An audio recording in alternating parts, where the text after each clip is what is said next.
Dar buvo Jūratės manufaktūra. Mes dalyvavom tokiam su vaikais nacionaliniam mokslininkų konkurse ir pradėjom austi nuo pat pradžių. Mergaitė supažindino nuo siūlų, nuo uždėjimo, nuo taudų uždėjimo ir viską jos darė ir išsiaudė. Tai kokio amžiaus moksleivės dalyvavo tame? Oi, kiek jam tada metų buvo, dabar aš galvoju, gal jos buvo kokios 10-okės. 9-okės, 10-okės. Tai jau dabar pabaigė, 10 metų jau kaip pabaigė.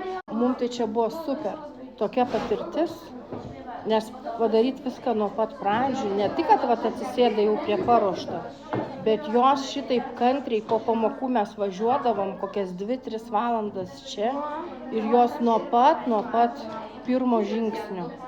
Ir kiek tų susitikimų buvo iš viso?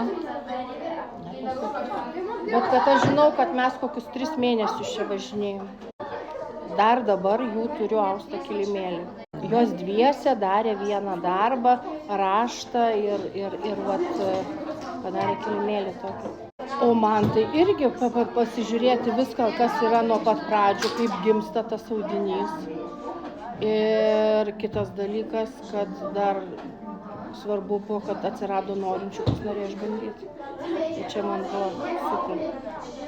O jūs anksčiau turėjote su audimu susijusios patirties? Mama audė, močiutė?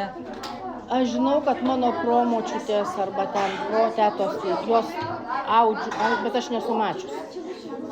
Aš tik turiu tuos jų darbus. Bet man čia iš visą laiką buvo mistika tokia. Toks šventas kažkoks darbas žmonių. Tai va, tai pamatyti, kaip viskas gimsta, tai man buvo nuostabu.